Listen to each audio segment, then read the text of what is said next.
해주도록 하겠습니다.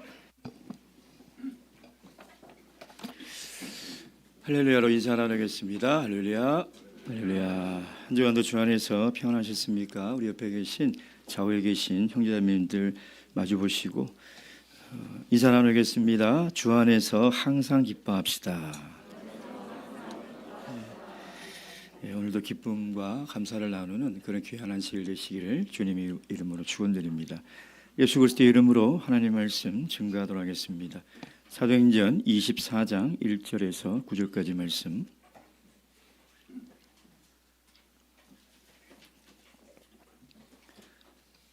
사도행전 24장 1절에서 9절. 오늘 우리에게 주시는 이 귀한 계시의 말씀을 통하여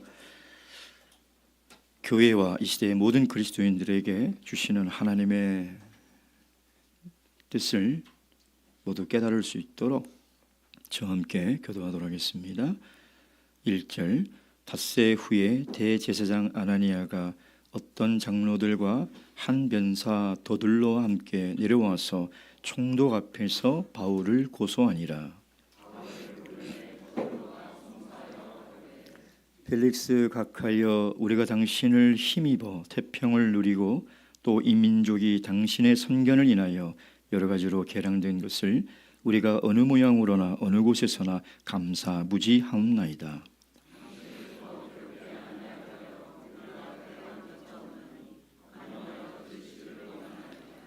우리가 보니 이 사람은 연병이라 천하에 퍼진 유대인을 다 소욕해 하는 자요 나사렛 이단의 괴수라. 당신이 친히 그를 신문하시면 함께 읽겠습니다. 시작. 유대인들도 이에 참가하여 이 말이 옳다 주장하니라. 아멘. 2013년도에 개봉한 변호인이라는 영화가 있습니다. 1300만 명 이상이 관람을 했으니 아마 여기 성도님 중에서도 이 영화를 많은 분들이 보셨을 겁니다. 이 영화의 내용은 이렇습니다. 한 청년이 국가보안법을 위반해서 잡혀갑니다. 온갖 고문과 또 협박과 술수를 당해서 견디지 못해서 거짓 증언을 진술을 하게 되는 것이죠. 결국 이 청년은 이제 법정 앞에 섭니다. 검사는 이 청년이 진술한 진술의 내용으로 판사에게 설명을 합니다. 사실 그 내용들은 고문에 의해서 만들어진 거짓 진술이요 또 짜여진 각본대로 이어지는 것이죠. 결국 이 청년은 유죄 선고를 받게 되지 않습니까? 그때 이 영화의 주인공인 송강호가 굉장히 유명한 대사를 하죠. 대한민국 헌법 제1조 2항 대한민국의 주권은 국민에게 있고 모든 권력은 국민으로부터 나온다.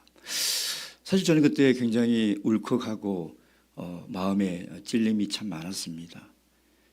이 영화가 우리 시대에 주는 메시지가 도대체 뭘까? 저렇게 간절하게 법정에서 외치는 저 사람의 외침은 무엇일까? 어쩌면 법정은 신성한 곳 아니겠습니까? 사람의 죄를 가리우는 것이고 진실을 드러내는 것이 법정입니다. 그러나 동시에 그 법정에 거짓과 권모와 술수가 난무한다면 오히려 왜곡된 것으로 한 사람의 생명을, 인생을 죽일 수도 있고 망칠 수도 있구나라는 것 아니겠습니까? 오늘 본문에 보면 이 거짓과 술수가 만연한 법정 앞에 한 사람이 서 있습니다. 그 사람은 바로 바울 사도죠. 이것은 영화만의 이야기가 아니라 오늘날의 이야기가 아니라 2000년 전에도 똑같은 일이 있었다는 것입니다.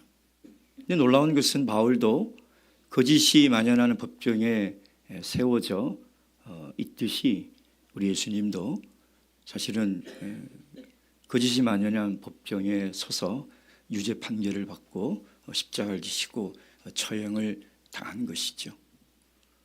여러분, 오늘 이 본문의 말씀은 하나님께서 우리에게 무슨 말씀을 하려고 하시는 걸까요?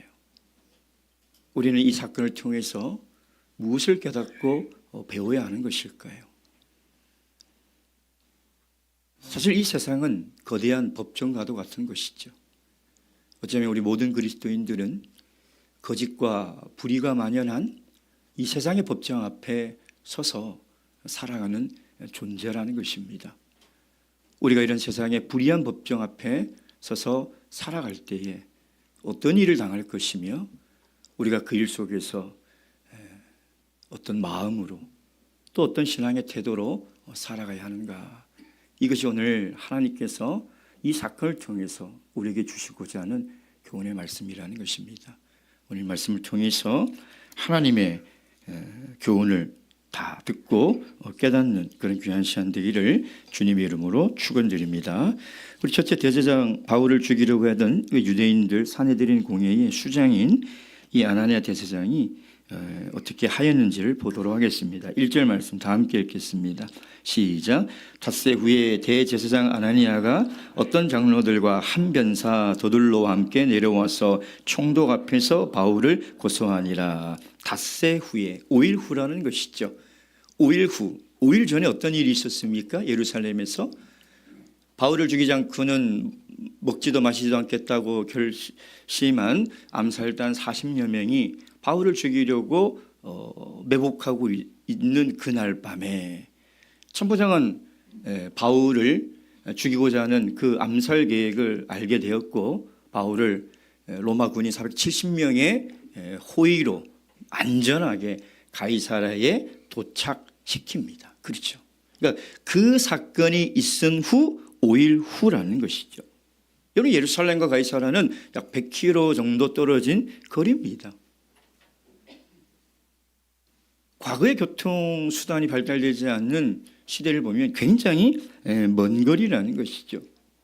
그래서 만약에 걸어간다면 최소 4일에서 5일 정도가 소요되는 굉장히 긴 거리입니다. 그러니까 5일 후라는 것은 뭐냐면 바울이 안전하게 예루살렘을 빠져나갔다는 소식을 들은 후 즉시 대제사장 아나니아와 장로들이 지금 가이사랴로 내려왔다는 것이죠. 왜 그랬을까요? 여러분, 바울 사도를 죽이고자 하는 이 마음이 얼마나 컸겠습니까? 생각을 해보십시오. 바울 사도가 무사히 예루살렘을 빠져나갔다는 소식을 들은 그 사내들인 공회의 유대인들과 나머지 사람들이 얼마나 분하고 화가 났을까요? 제가 상상을 해보니까 아마 옷을 찢고 죄를 머리에 뿌리며 하나님께 가슴을 치며 기도했을 것입니다. 그 정도로 분노하고 화가 나는 일이라는 것이죠. 그래서 하루도 지체할 수 없다는 거예요. 바울을 반드시 죽여야 되는 그 분노와 살이가 하루를 견디지 못하게 하고 즉시 가이사랴로 출발하게 만들었다는 것입니다. 여러분, 예루살렘에서 바울 사도가 빠져나갔다고 해서 그들의 계획이 실패한 것일까요? 실패한 것처럼 보이지만 사실은 그들은 바울을 죽이고자 하는 그 계획을 포기하지 않았다는 겁니다. 바울을 칼로 죽이려 했던 것이 수포로 돌아가자 이제는 법으로 죽이려고 한다는 것이죠. 그 수단만 바뀐 것이지 바울을 죽이고자 하는 그 살인의 마음은 변함이 없었다는 것입니다. 그래서 그 다른 방법을 찾은 것이 뭐예요? 1절, 한 변사 더둘로와 함께 내려와서 총독 앞에서 바울을 고소하니라. 여기 변사라고 번역된 이 단어는 개역개정 성경에 보면 변호사라고 되어 있습니다. 그런데 이 단어의 원래 헬라 의미는 말을 하다라는 동사의 어근을 가지고 있어요. 그래서 이 단어는 원래 웅변가, 연설가 이런 뜻이라는 것이죠. 종합을 해보면 말을 굉장히 잘하는 변호사를 선임해서 지금 총독에게 재판을 받으러 간 것입니다. 그래서 고소한 거예요.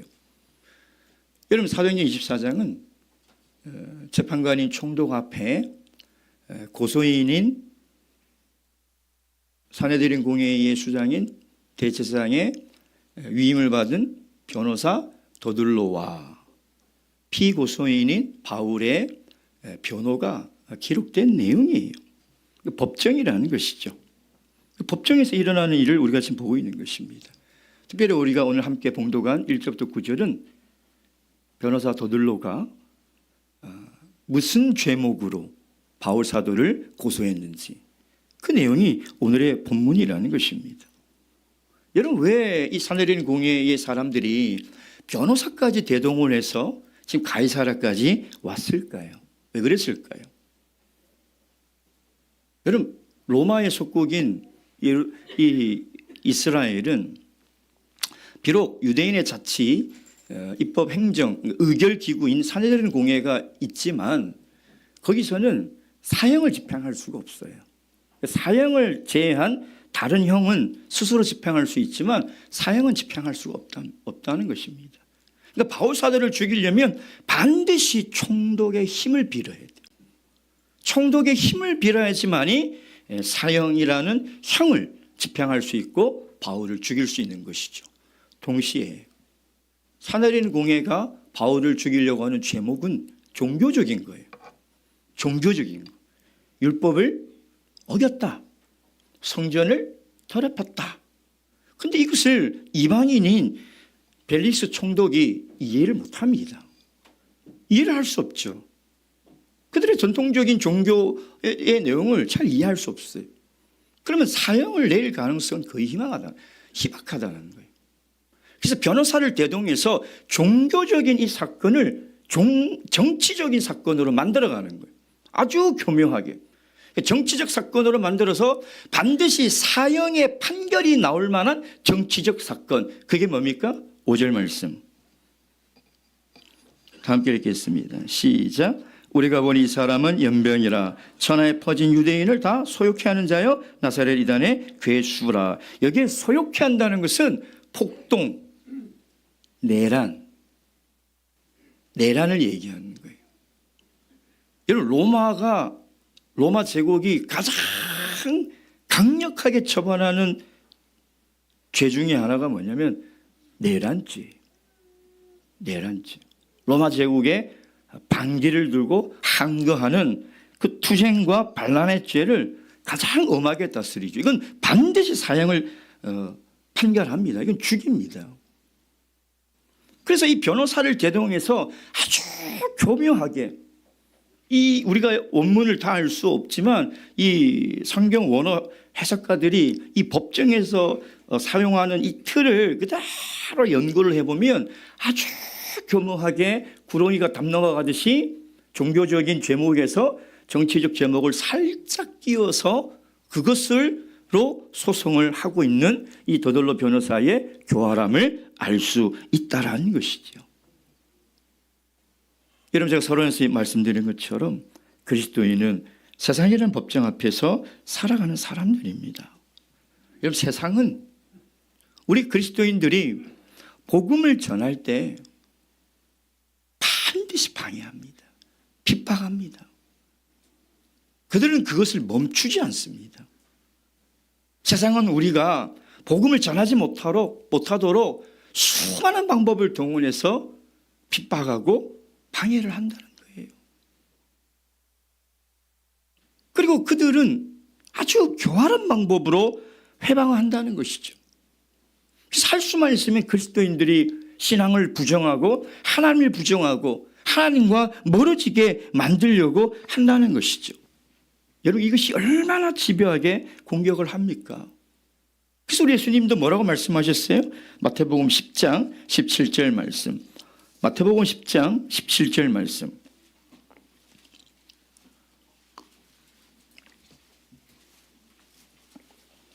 마태복음 10장 17절 말씀. 17절 18절 다 함께 읽겠습니다. 시작. 사람들을 삼가라. 저희가 너희를 공회에 넘겨주겠고 저희 회당에서 채찍질하리라. 또 너희가 나를 인하여 총독들과 임금들 앞에 끌려가리니 이는 저희와 이방인들에게 증거가 되려 하려 하심이니라. 중요한 건 이거예요. 불의한 세상이 우리를 세워서 우리를 핍박하고 교묘하게 우리가 복음을 증거하지 못하게 만들 때에 두려워하지 말라는 거예요. 그것은 하나님께서 우리로 하여금 복음의 증거가 되게 하려고 그 자리에 세웠다는 거예요. 여기서도 이 더들로가 송사할 때 바울사들을 뭐라고 얘기해요? 연병이며 소욕해 하는 자여 나사렛 이단의 괴수라는 거예요. 여러분, 우리 이단이라는 얘기는 우리 굉장히 친숙하잖아요. 그렇죠? 사실 제가 중학교 때 이단이라는 친구가 이단이라고 얘기할 때 너무 화가 났어요. 우리가 이단이 아닌데 왜 이단이라고 그러지? 그래서 주먹다짐까지 할 뻔했어요. 너무 화가 나서. 근데 지나고 철이 들고 계속 신앙생활을 하다 보니까 그런 소리를 들을 수도 있겠다. 근데 그런 소리를 듣는다고 해서 내가 위축되고 화가 나고 할 게 아니라 정말 그 기회가 하나님께서 우리 참교회의 진리의 복음을 증거하는 자리로 만들어 주셨다는 것을 깨달아야 되겠구나. 여러분, 누가 우리 이단이라고 그러면 여러분 어떤 반응을 보입니까? 어떻게 얘기해요?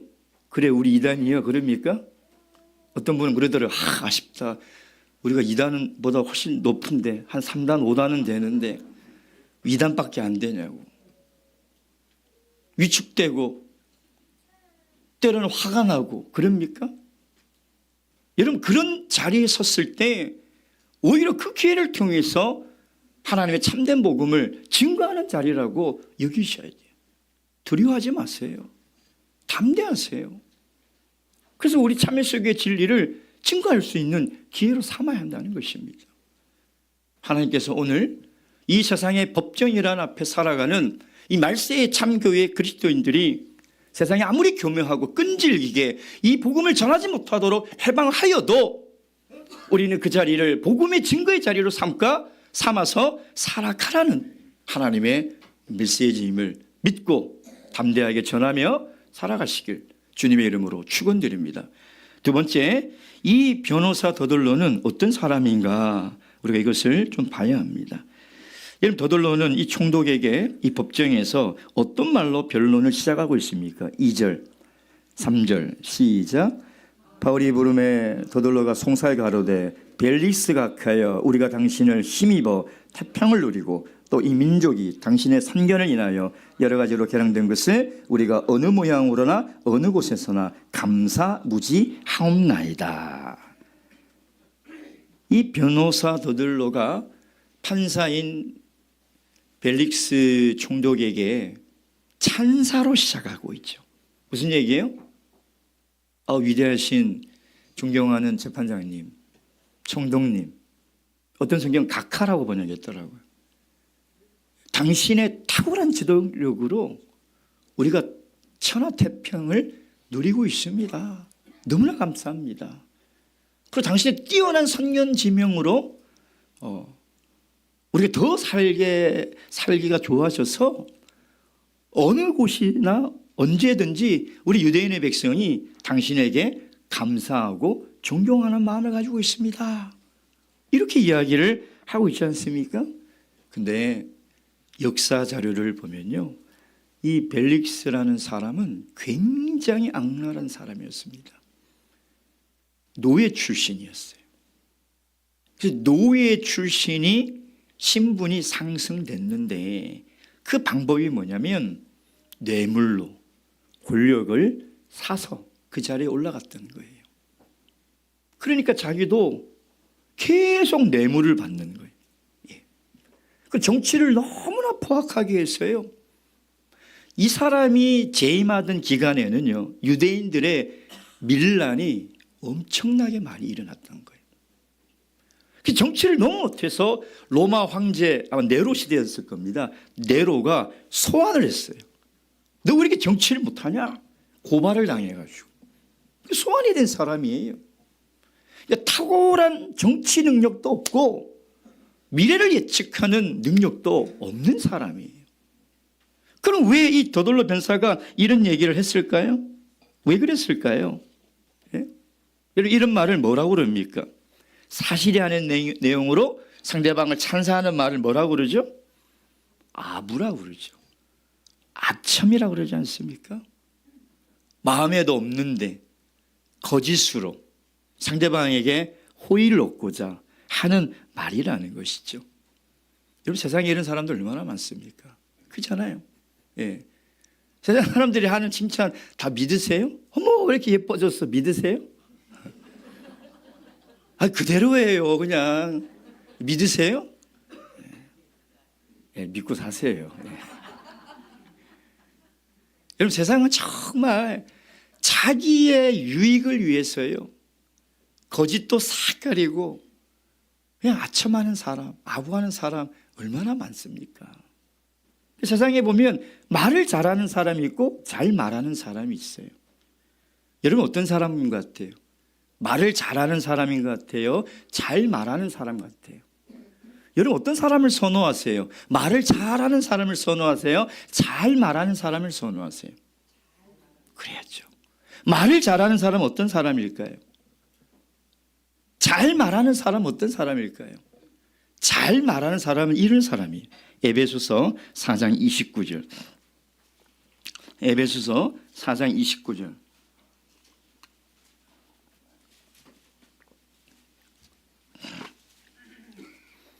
에베소서 4장 29절. 다 함께 읽겠습니다. 시작. 무릇 더러운 말은 너희 입 밖에도 내지 말고 오직 덕을 세우는 데 소용되는 대로 선한 말을 하여 듣는 자들에게 은혜를 끼치게 하라. 이게 잘 말하는 사람이에요. 논리적이지 않아도 떠듬떠듬해도 어눌해도 정말 내 말 한마디로 턱이 되고 사람들을 세우고 교회의 은혜가 되는 말을 하는 사람. 여러분, 그래서 우리가 특별히 교회 공동체에서 말을 할 때 반드시 말을 하기 전에 이걸 생각하세요. 정말 이것이 덕이 되는 건가? 은혜를 끼치는 말인가? 여러분, 이걸 생각을 해야 돼요. 말 잘하는 사람 필요 없어요, 교회에. 잘 말하는 사람이 있어야 돼요. 경우에 합당한 말. 정말 은쟁반의 금사과처럼 정말 그 말을 통해서 공동체가 세워지고 은혜가 되는 말을 해야죠. 근데 말을 잘하는 사람은 어떤 사람이에요? 잠언 12장 18절 말씀. 잠언 12장 18절 말씀. 다 함께 읽겠습니다. 잠언 12장 18절 시작. 혹은 칼로 찌름같이 함부로 말하거니와 지혜로운 자의 혀는 양약 같으니라. 여러분, 말을 잘하는 사람은요, 그 말을 잘하는 기술로 사람들을 칼로 찌르는 것 같다는 거예요. 여러분, 변호사 더들러가 말을 얼마나 잘했겠습니까? 이 사람 말을 잘하려고요, 대학 가서 수사학을 전공했을 거예요. 법을 전공하고요, 논리를 전공하고요, 예의를 갖추고 교양 있게, 겉으로 보면 정말 엘리트처럼 똑똑해 보이고 번질해 보여요. 속은 거짓과 교활이 숨겨져 있어서 그 말로 지금 바울을 죽이려고 하는 거예요. 그 말로 지금 바울을 죽이려고 하고 있는 거예요. 여러분, 그래서 우리 예수님도 뭐라고 말씀하셨습니까? 마태복음 21장 22절. 마태복음 21장 22절. 마태복음 5장 21절 22절. 함께 읽겠습니다. 시작. 옛사람에게 말한 바 살인치 말라. 누구든지 살인하면 심판을 받게 되리라 하였다는 것을 너희가 들었으나 나는 너희에게 이르노니 형제에게 노하는 자마다 심판을 받게 되고 형제를 대하여 나가라 하는 자는 공회에 잡히게 되고 미련한 놈이라는 자는 지옥불에 들어가게 되니라. 예수님은요, 살인하지 말라는 10계명의 6번째 계명이 있지만 너희들 그거 알지 않느냐. 근데 그 살인하지 말라는 것은 정말 무슨 사람의 신체를 해서 죽이는 것만이 얘기하는 게 아니라 말로 사람을 죽이는 것도 살인의 죄라는 거예요. 제6계명을 어기는 죄라는 거예요. 말로 화를 내고, 말로 나가라, 멍청한 놈, 미련한 놈. 누구에게? 성도들에게, 타인에게. 그래서 이런 말은 무서운 거예요. 지금 여러분 변호사 더들러를 보십시오. 그의 말로 한 사람이 죽고 살고의 생사의 기로에 서 있는데 지금 예의를 갖추죠. 여러분 이 각하를 향한 벨릭스 총독을 향한 이 변론을 들으면 엄청 예의 있습니다.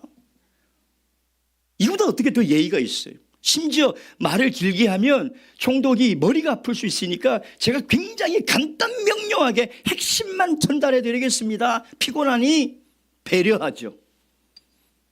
근데 그 말 속에 사람을 죽이려고 하는 죄가 숨겨져 있다는 거예요. 여러분, 이게 무서운 거예요. 이게 정말 무서운 거예요. 심지어 그가 주장하는 소송의 근거를 보자고요. 5절 다시 읽겠습니다. 24장 5절 시작. 우리가 보니 이 사람은 연병이라 천하에 퍼진 유대인들을 다 소유케 하는 자여 나사렛 이단의 괴수라. 두 번째 6절 시작. 제가 또 성전을 드럽게 하려 함으로 우리가 잡아싸우니. 여러분, 이 둘 다 고소의 내용이 다 거짓이에요. 바울은 폭동을 일으킨 적이 없어요. 내란을 일으킨 적도 없어요. 더구나 성전을 더럽힌 적이 없어요. 다 거짓이에요. 사실이 아닌 거짓으로 지금 바울 사도를 고소해서 죽이려고 하는 것이죠. 왜 이 변호사 더들로는 왜 이럴까요? 왜 그럴까요? 돈 때문이에요. 산자들은 공회로부터 얼마나 많은 수임료를 받았겠습니까? 지금 자기가 이야기하는 것이 거짓인지 사실인지 이 사람에게 중요한 게 아니에요. 어쨌든 승소를 해서 바울이 죽으면 되는 거예요. 자기는 돈을 받은 대로 일을 하면 되는 거죠. 그러니까 로마법을 엮어서 바울을 죽이면 승소하는 거 되는 거예요. 사람이 죽고 살고는 그에게 아무 중요한 문제가 아니에요. 여러분, 세상의 뉴스를 보세요. 소위 우리 사회의 엘리트라고 하는 그 사람들이 의사이든 그 사람이 CEO든 정치인이든 판사든 검사든 변호사든 그 사람 누구든 간에 그 똑똑한 사람들이 불법인지 알면서도 사람이 죽을 수 있는지 알면서도 그걸 행하지 않아요? 그렇죠? 특별히 검사 변호사가 만약에 한 사람의 생명을 소중히 여기지 아니하고 한 사람의 인생을 소중히 여기지 아니하고 만약에 돈에 이끌려 살아간다면 이 법정이 어떻게 될까요? 여러분, 정말 억울하게 무고하게 사실이 아닌 내용으로 형을 받고 살아가는 사람 얼마나 많이 있습니까? 진실화해규명위원회 이 자료를 보면요, 야, 어떻게 이렇게 억울하게 평생을 사람이 살 수 있을까 하는 일들이 얼마나 많이 일어나고 있고 얼마나 많이 일어났습니까? 여러분, 그러니까 세상은요, 자기의 이익이라면, 돈이라면 사람의 생명을 생각하지 않습니다. 그래서 우리는 그런 세상에서 살아가는 사람들이에요. 예수님은 사람의 생명을 살리려고 이 땅에 오셨죠. 그러나 이 세상은 사람의 생명보다 귀한 게 자기의 이익이에요. 돈이에요. 자기의 성공이에요. 여러분, 그래서 어쩌면 마지막 이 시대의 유일한 사람을 살릴 수 있는 희망인 복음밖에 없어요. 복음이 유일한 희망이며 마지막 희망인 거예요. 그러니까 우리 그리스도인들은 그런 사명감과 자부심을 가져야 돼요. 우리는 이익을 쫓아 살아가는 사람이 아니잖아요. 그 이익 때문에 거짓을 말하고 그 이익 때문에 하나님께서 기뻐하지 않는 불법임을 알면서도 행하며 살아가는 사람들이 아니잖아요. 그런 사람을 어떻게 그리스도인이라고 이야기할 수 있냐면, 예수님께서 이 땅을 살리고자 오셔서 생명을 내어주시고 우리에게 그 귀한 복음을 주셨는데, 그 복음으로 말미암아 우리가 살아가는 우리 그리스도인들이 어떻게 세상 사람들처럼 내 유익을 위해서, 나를 위해서 거짓인지 알면서도 그 사람이 상처를 받고 그 사람의 인생이 힘들어질 걸 알면서도 어떻게 그렇게 살아갈 수 있냐 이 말이에요. 여러분, 그러니 우리 그리스도인은 어쩌면 이 세상을 살리는 유일하고도 마지막 희망을 가지고 살아가는 사람들이에요. 그래서 우리는 진실되게 그리고 담대히 예수 그리스도의 생명의 복음을 전하며 살아가야 돼요. 우리가 마지막 희망이고 유일한 희망이라는 것, 우리가 전하지 않으면 이 불의에 가득 찬 이 세상은 희망이 없는 거예요. 우리가 진실되게 살아가지 않으면 이 세상은 다 빨리 타락해 갈 것이고 어지러져 갈 수밖에 없다는 거예요. 여러분, 하나님 앞에서 세상에서 진실되십시오. 내가 손해를 보더라도, 내가 손해를 감수하더라도 정직하고 진실된 말을 하고 진실된 삶을 살아가야 하는 것, 그게 말세를 살아가는 모든 그리스도인의 사명임을 잊지 마시길 주님의 이름으로 축원드립니다. 마지막 세 번째, 이 변호사 더들로는 바울이 어떤 사람이라고 지금 이 재판장에게 이야기를 하고 있습니까? 다시 우리 5절 말씀 읽겠습니다. 시작. 우리가 보니 이 사람은 연병이라 천하에 퍼진 유대인을 다 소욕해 하는 자요 나사렛 이단의 괴순이라. 그러니까 이 피고소인, 이 피의자가 어떤 사람이라고 얘기하냐면 연병이라. 연병. 개역개정 성경을 보면 전염병 같은 자 이렇게 되어 있어요. 그런데 공동번역은 참 재밌게 되어 있어요. 공동번역이 어떻게 되어 있냐면 전염병을 전하는 놈 이렇게 되어 있더라고요. 전하는 놈. 그러니까 아마 원어의 뉘앙스가 굉장히 좀 비하하는 그런 뉘앙스인가 봐요. 우리도 이런 뭐 좀 그 비속어가 있지 않나요? 뭐 연병할 뭐 그렇죠. 그 비속어죠. 그 연병이 이 연병인 거죠. 아마 그럴 거예요. 그러니까 그런 뉘앙스가 이 단어에 담겨져 있는 것 같아요. 근데 왜 전염병이라는 단어를 썼을까? 바울 사도가 전염병 같은 사람이다 라고 지금 고소를 하고 있거든요. 왜 이 단어를 썼을까요?